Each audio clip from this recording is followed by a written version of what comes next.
My dad was always about get it done.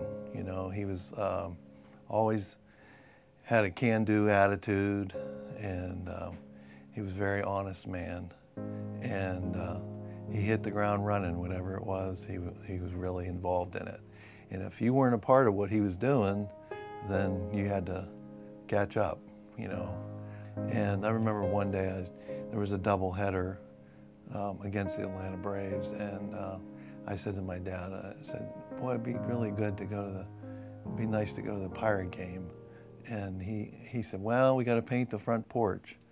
I kept saying, well, you know, the game's going to start, and you know, and he never said anything. I never heard anything, and then we finished the porch, and I figured we weren't going to the game or whatever. And he said, well, you better go and change your clothes. And I said, why? He goes, we're going to the game. So, so we went to doubleheader, and it was a lot of fun with my dad. My dad was not an emotional person. He used to really hide his emotions. It was more about what he did than what he said. He was a leader by example. I think my dad set a good example with loving my mother. I always felt like he respected her and really treated her very kind. And it was a good example for me as a husband and a father, just the way he treated his wife. It was always with respect, and he would always, you know, just treat her like she was the greatest thing, you know. When I was in high school, we traveled a lot of places, and I dreamed of going somewhere, and I thought I could live anywhere in the United States because we had traveled a bunch. I just never really thought I'd be back in Pittsburgh. But when the Lord works in your heart, you know, it's hard to say no. And I really felt like in my heart I was supposed to come back here. Initially, I didn't want to be a part of it, partly because my dad was here and ultimately was the boss. But I looked at him as, I just really respected my father. I thought he was a great man, and I wanted to honor him. And I think he would have wanted me to be involved in the ministry in some sort of way, but he never pushed me to be like the head of the ministry or told me like someday you're going to be in charge. You know? He always respected what I felt interested in and what I felt called to be, and so that was a good relationship. One of my dad's interests was creation science.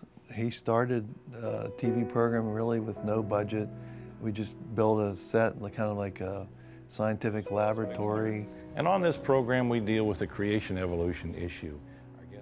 When my father passed away in 2000, we started an Origins Fund because we thought that would honor him more than flowers would.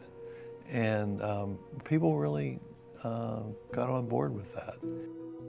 So in 2004, we started with a brand new set and PowerPoint and tried to, you know, make it a little more up-to-date graphically and that sort of thing. And so we started doing the Origins program again. And in the beginning, I wasn't really into it. But the more I learned about it, I could understand what my father was talking about all those years. And it's really grown on me, and I really feel like it's something really unique that is really not on television, that you really can't find. And we've gotten requests to get it translated into Chinese and Russian and Spanish, and now just recently Greek, which is really interesting. I feel like my father would be happy that we're continuing doing the program, and I know a lot of people that respected my father that I talked to really think it's still something very important that we continue to do. I sensed my father's love in different ways than maybe a lot of people would. When I became a father and my parents would come over and see my kids, and I would see the way my dad was so excited to hold one of my kids, and I was thinking, wow, he really does really have an emotional side to him that I'd never seen with us so much. But when he was holding my kids, you know, just very expressive of his love. And just now that I'm a grandfather, I understand that.